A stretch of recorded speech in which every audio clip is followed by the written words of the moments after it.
And hello, everybody, and welcome to this week's edition of MLB This Week. It's the MLB This Week show, talking all about baseball, the events around the United States and the world, for that matter. My name is Rich Baxter. And I'm Gary Mack. And welcome back, Gary. We had a great All-Star break there and a lot of fun during the past few days. Yeah, yes, certainly. At least the game was a little bit competitive. Thanks to Mike Metheny, he had his Cardinals pitches in there, and they blew the lead and blew the All-Star game. So let's hope he doesn't make it into the World Series again, so we don't have to go through this again. Obviously, I'm not a big fan of the Cardinals, and Yeah, but still, it was an interesting game. I still think they got to tweak something with that home run derby, though. yeah. I like the format, but it's still too long, just too long, too drawn out.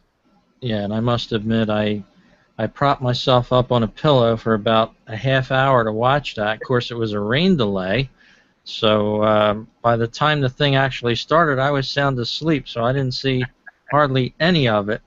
And as you said, Gary, yeah, the thing is way too long. It's almost about 3 hours long, and that's it's almost like a football game, but it's not even as interesting as a football game. That's right. And it's almost like they want ESPN to fill time and please Chris Berman with the yeah. And one other thing that kind of annoyed me a little bit, and I probably shouldn't even mention this, but they did an interview with Yasiel Puig. Uh-huh.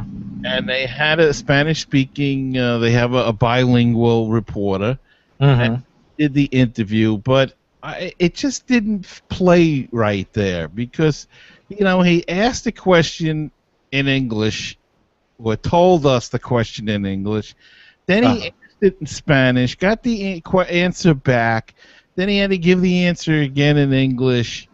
It was just too much. Put that on ESPN Deportes. They have a Spanish station for that. Please don't put it on. I noticed then that they didn't interview any other Spanish-speaking athlete.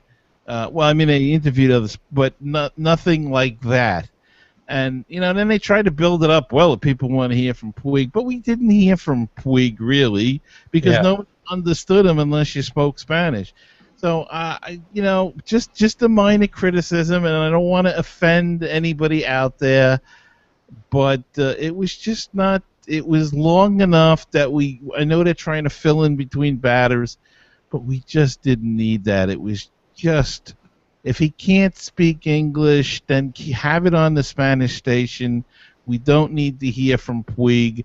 Or have an interpreter right there, and cut it up so it seems like It's edited, so it's not live, so it's faster, because it was just boring, and then it just played into the whole evening seemed boring. It just it was too long. I think they should go to 3 guys on a side, go head to head, and that's it. The winner wins. Yeah, I think they're trying to make more out of that than it actually is, and that's why a lot of these superstars won't take part in it. You have Mike Trout elected to sit on the sidelines for that. A couple other big sluggers that could have taken part had it been a little bit different, possibly, but no, it's a grueling event. Cespedes won it this year, and he actually went into that derby being 0 for 15, which I thought was pretty amusing there as he went into the All-Star break there. Well, maybe that'll get him going. Sometimes it gets guys into slumps. The home run derby, and maybe it'll get him going. And Todd Frazier, I mean, come on, the National League, that was pretty poor. That Todd Frazier beat Giancarlo Stanton because he got 1 home run, and Stanton couldn't hit 2 in his final 10 outs or whatever. So that just put another team I dislike, the Cincinnati Reds. So maybe that's my prejudices, but I mean, that was a pretty poor showing, I think, by the National League in that one. And just, I don't know. I think the whole thing is just get it out off of ESPN and do something else. I mean, do you remember years ago when they did the, I almost said punt, pass, and kick, but they did the relays and they did all kind of throw-in accuracy and all of that kind of thing. I don't remember that, no. I think they did it for once or twice, and somebody got hurt.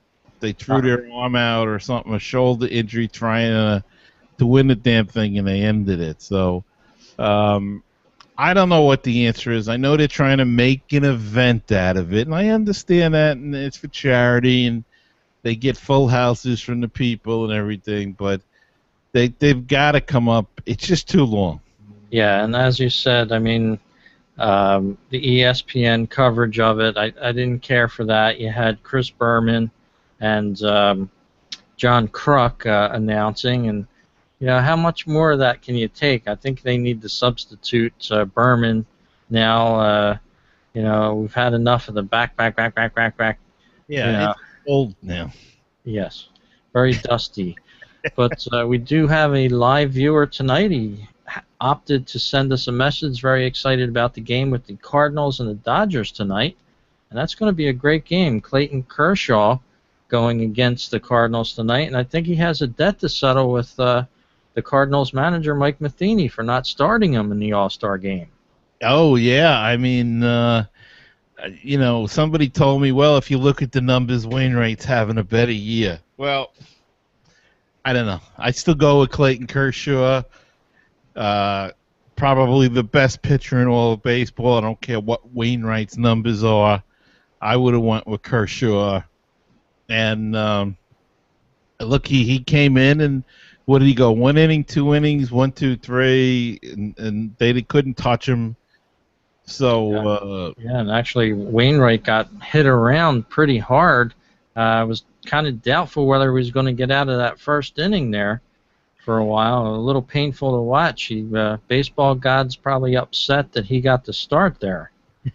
And then they had to cause controversy by practically suggesting that he grooved the ball to Derek Jeter, and then he had to backtrack from that, and then it just kind of. I'm not a big Derek. I don't like Derek Jeter. I mean, I respect Derek Jeter. I don't like him. I think it's a little sickening, this whole Derek Jeter retirement tour thing and making a big deal about Derek Jeter at the All-Star game. Frankly, he didn't have the numbers to be there, but I understand why he was there. The people want to see him. And that's all. I'm okay with that. I don't have any problem with that.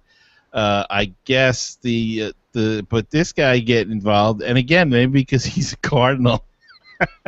Yeah, exactly. And taking some of the focus off of Jeter, it just wasn't the right thing to do. Yep, Wainwright got the start. He did have a Major League best ERA of 1.83 ERA over Kershaw. But, however, Kershaw actually had a little bit better ERA than him, 1.78 with 11 and 2. So anybody's guess. Of course, Metheny's going to go with his guy. I think a couple years ago that happened with the Phillies, and I vaguely remember it. But the Phillies manager had picked somebody over someone else, and that kind of happens when the All-Star game comes around.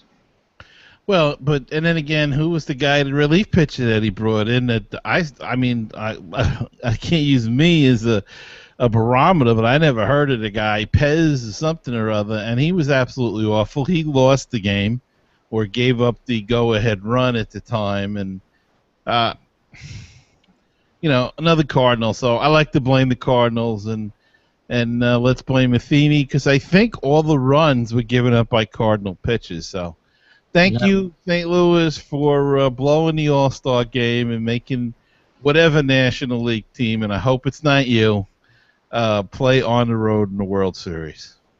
That's for sure, and who knows, maybe it'll be the Cardinals getting into the series this year, and they'll have to play just as much harder to win it. But Gary, moving on from the All-Star break, we're a couple games into the second half, as they call it, and we're getting close to some hot stove news.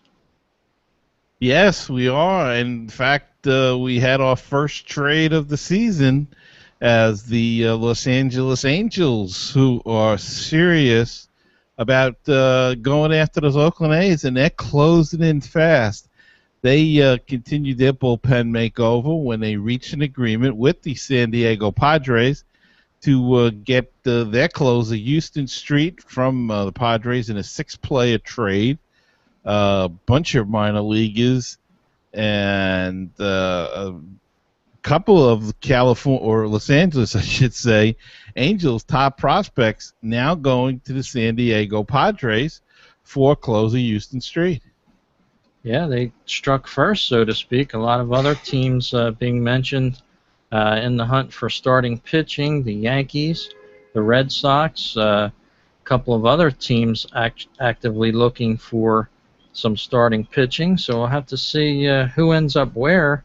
Some hot rumors, Cole Hamels may be on a trade destination, and Jonathan Papelbon from the Phillies may be available, and even Cliff Lee may be available. So the Phillies have a lot to deal as they head into the final 2 weeks here for the trade deadline. We'll have to see what happens with that. And I think they have to deal. I think they have to get younger, the Phillies, and if they got the, I don't know if they can make a run for the wild card or not, but I think the next 2 weeks probably will be telling for a lot of teams. And if they're not making a run, I think they have to take those chips that they have and start getting younger, because that's right now it's an old team. Yes, it is. Well, we'll keep an eye on the hot stove moves for you. Take a look at our website. It's mlbthisweek.com. You can find our videos there. You can also find our podcast page, and if you like some of the equipment that we use, we have that up there on the podcast page there, so you can check it out and purchase it right from the links. You'll support a little bit of our show here, and Gary and I are going to be doing one or maybe even a couple series on getting into podcasting. So if you like the idea of possibly starting your own show someday, we're going to do some tips and things that we've learned over the years, and kind of teach people how to go about it. So that'll be a fun upcoming couple of shows for us, possibly, Gary, and just stop on by and support the show by buying some of the same equipment that we use on our show. Yes, sir. That'll be a lot of fun doing that series, Rich, and like you say, stop by the website and see what we use and how we put this magnificent event together every week. Yep, and next story up here is next year's All-Star Game. We have a huge name of baseball that probably hasn't been mentioned in the same breath of baseball in a while, and that's Pete Rose. He's going to play a part in the All-Star Game next year in Cincinnati when it's held there. Not too sure what actually is going to happen, but the Reds want him around, and Bud Selig sort of gave his approval the other day of saying that the Reds could actually have Rose in some sort of all-star role, although it hasn't been mentioned what it will be yet. I wonder what the capacity they could use him as. Yeah, it's they've used him in the past a few times, but they have to be very careful on how they do it. They want to make sure Major League Baseball is approving of this, so to speak, as Pete Rose accepted a lifetime ban back in 1989, and he's now 73 years old, Pete Rose is, and just over the weekend, I didn't even hear this news yet, but I was reading his biography, his autobiography, this weekend a little bit. I'm a big Pete Rose fan, and I'd love to see him get in the Hall of Fame someday. Well, Rich, you just answered my next question, because I guess you would lift the ban if you could on him. I think I would. I mean, 25 years is a long time, and he's 73 years old, if they're ever going to do it, I think they should do it while he's still alive. Give the guy a little break. There's been far worse happen around the world in certain things, and I don't think the penalty has been this severe as it is against Pete Rose. But as a player, he has to be judged as his playing accomplishments, I would think, and what he did as a manager, yeah, that's above and beyond, but I don't think it should take away from his playing accomplishments, so to speak. Yeah, I agree. I think that how do you have the all-time hits leader not in the Hall of Fame? But again, he's got to get voted on, and some people are just not going to do that because they're pissed off about that he violated the sacred trust of the game of baseball by betting on it, and apparently that is the most hideous crime, even worse than steroids and cheating, I guess. But I say, as you just said, he's 73 years old. Let the man in. Let him enjoy the last few years. Has he learned his lesson and gone quietly? Well, you hear peeps out of him now and then, so hasn't exactly gone quietly. But you know, what the heck? I mean, it's really a shame, and I think the same thing is going to happen with these steroid guys. You eventually have to let them in, no matter what, because the numbers are there. They might be inflated due to a drug, but the numbers are there, and everybody that's a baseball fan knows that these numbers are inflated because of steroids, and I don't think there's a need for asterisks or saying, well, they did it in a certain area or a certain time. Maybe you shouldn't compare people in time to one another either, you know? I still think Babe Ruth was the greatest baseball player that ever was. And was he as fast as Willie Mays? No. Was he as good as outfielder as Joe DiMaggio? No. But still, he was the greatest hitter of all time. I mean, the numbers show it even today. He may have been passed in home runs, but so what? You know, he's an all-timer, and I think these guys, too, you know, you can take all the drugs in the world, but you still got to have some sort of talent. How many guys have you heard in the minor leagues that they've caught that never made it to the pros, and why, you know, they were still in the minors? So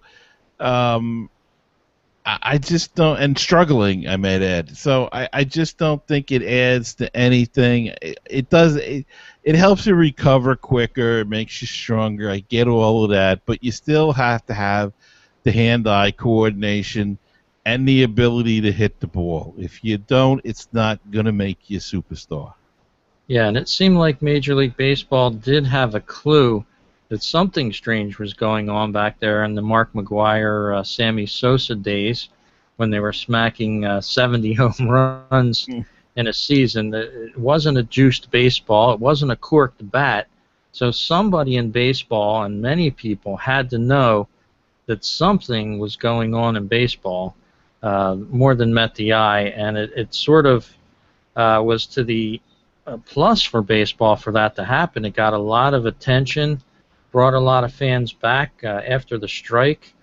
I believe in 1994 there was a strike, and baseball lost a lot of fans. Well, 4 years later, you have the steroids coming into play, and all of a sudden, with the numbers these ball players were putting up, a lot of fans were coming back to the game. So it was actually a little bit with the blessing of the Major League Baseball that this was happening even.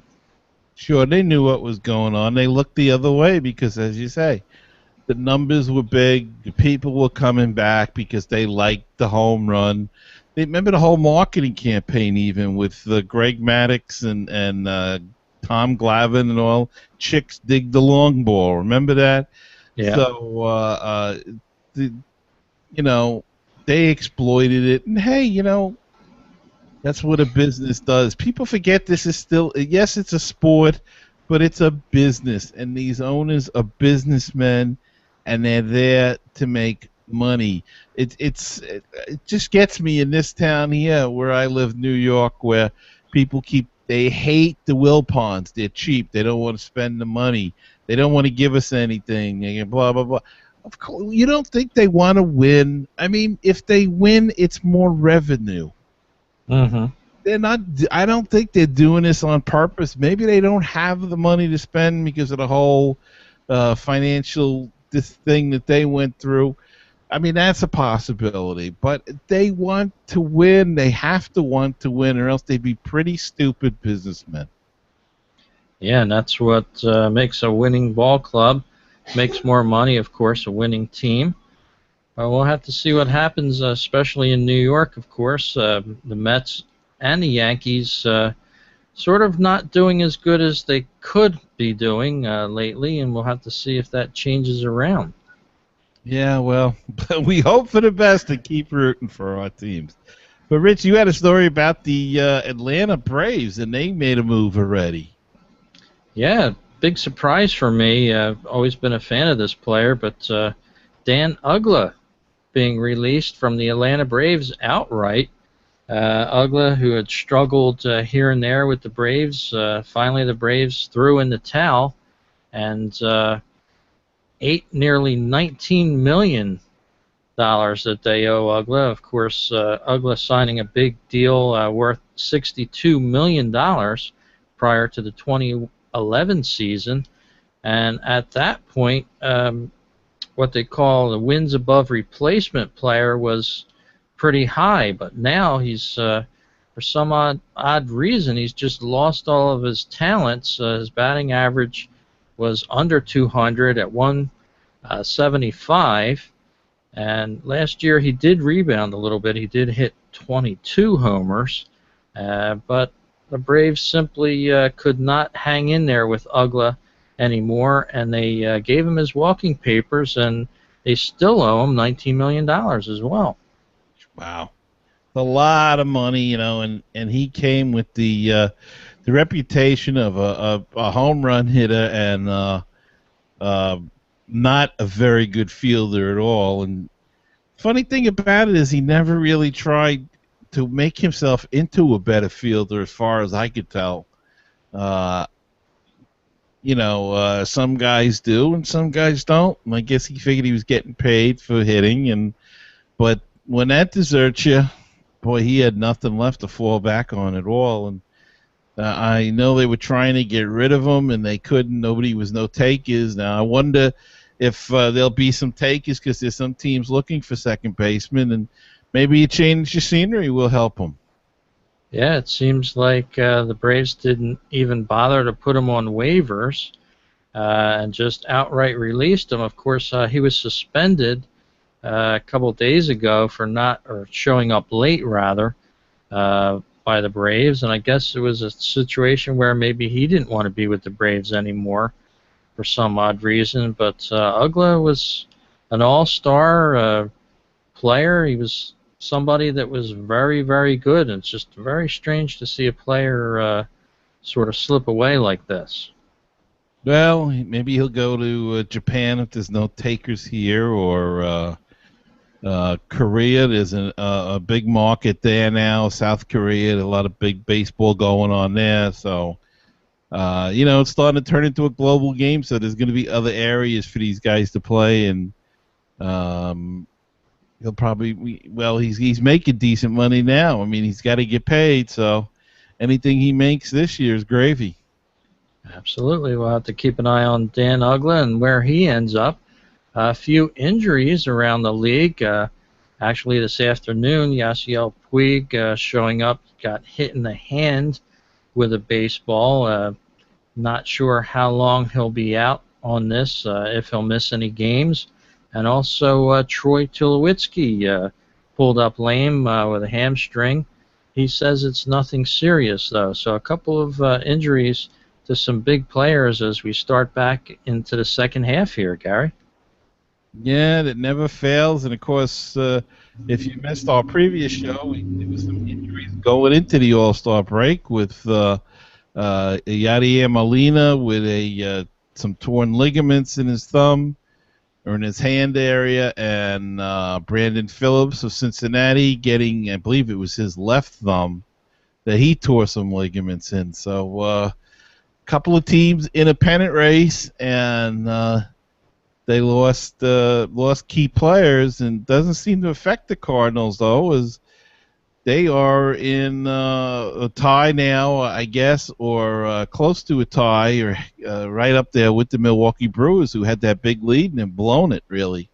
Yeah, the Brewers settling back to earth, so to speak. They're actually, as we're going into Sunday night here on July 20th, as we're doing the podcast, St. Louis is in top by a half a game. Milwaukee in at half game under. In second place, and Pittsburgh right behind them, 2 games back, and Cincinnati only 3 games back. So the NL Central is a hot race. Over at the NL East, Gary, we have a dead heat so far for first place. The Washington Nationals and the Atlanta Braves are tied. The New York Mets finishing a solid third so far. They're 8 games back. Right on the heels of the Mets, the Miami Marlins at 8.5 games back, and the Philadelphia Phillies not out of it yet at 11 games back. Yeah, the races are tightening up, Rich, and it's going to be an interesting time now. And the West in the National League is tightening up as the Dodgers have dropped a couple to St. Louis, so the Giants took 2 out of 3 against the Marlins, so these races are going to go right down to the wire. In fact, the Giants now have taken a half-game lead pending the outcome of tonight's game. But really, really interesting, and how tight they're going to be. And the American League is about the same way, Rich. Yeah, a lot of great races around baseball. Baltimore Orioles 3 games up on the Yankees and Toronto, who are tied for second place, and then tied for third place, actually at 7.5 games back each, are the Tampa Bay Rays and the Boston Red Sox. So a lot of great races all around. Detroit's the only one that's up kind of big time on the Cleveland Indians. Are 5.5 games above them in the AL Central. And out west, it's still the Oakland A's. They have a 1.5 game lead on the Los Angeles Angels now. It seems like the Angels want to do something, and we'll have to see with that acquisition they made with Houston Street if that really helps them out. Be watching that as well. Yeah, I think that's going to be a big help to them, because they've been looking for a closer for a long time, and now they found them. So, and Oakland had that big lead. So, yeah. Pretty interesting stuff going on. It's going to be a wild second half as we head in and to the finish line here. And folks can follow the whole rest of the second half by listening to the different shows on baseballtalkradio.com, Rich. They just got to check out all of those different shows. There's shows from the Yankees, the Mets, the Phillies, the Brewers, all sorts, fantasy league, all sorts of teams. And if it's about baseball, it's on Baseball Talk Radio. So go check that out when you get a chance. And folks, if you'd like to be a part of this show and send us an email, you can do that at talk@mlbthisweek.com, and we'll read your email on the air, Rich. Very good. Yes, we'd love to have you a part of the show, and we appreciate a viewer for stopping by, leaving us a note. Looking forward to tonight's game, Cardinals and Dodgers, and that's going to be a great game. I can't wait to watch it right after we do the show here, Gary, and wanted to send a word out to any potential advertiser. If you're thinking about advertising on podcasts, now is a great time. You can contact us as well here on the show. Our audio show goes out to many different distribution areas, as Gary was talking about, iTunes, Stitcher Radio, and Baseball Talk Radio. So a lot of people are tuning in to these independent shows, and we'd love to have you as an advertiser jump on board with us here at MLB This Week. And Rich, I've got one more story for the week, if you don't mind. A big thing at the All-Star break was Hall of Famer Bert Blyleven. He was pitching wiffle balls for charity, and apparently what this was, it was represented. Two Gingers Whiskey were donating $10,000 to the Wounded Warrior Project, a very good cause. And Blyleven was throwing wiffle balls, and if you did not make contact, you got a pie in the face. So, pretty funny, the video that was online. You can find it.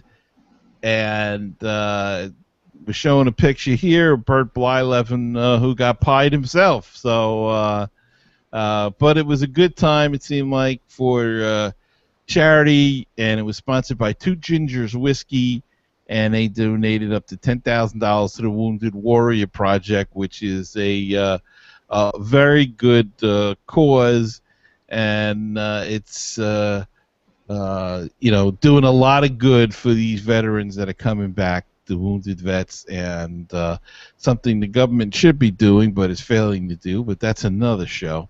So hats off to Two Gingers Whiskey and Bert Blyleven. Yes, very nice promo there. You love to see pies in the face whenever possible. It's always entertaining. Well, we appreciate you tuning in on this show. A little bit shorter than usual because of the All-Star break, but we had a great time off. We enjoyed the All-Star break and the Home Run Derby. Looking forward now to the rest of the season, the hot stove, and as the baseball races continue, it only gets more interesting, Gary.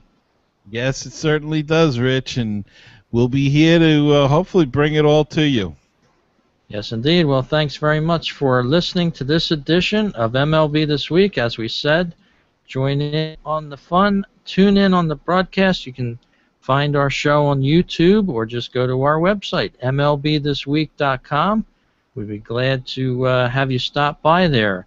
Gary, have a great week, and we'll talk to everybody next week on MLB This Week. Okay, Rich, you too.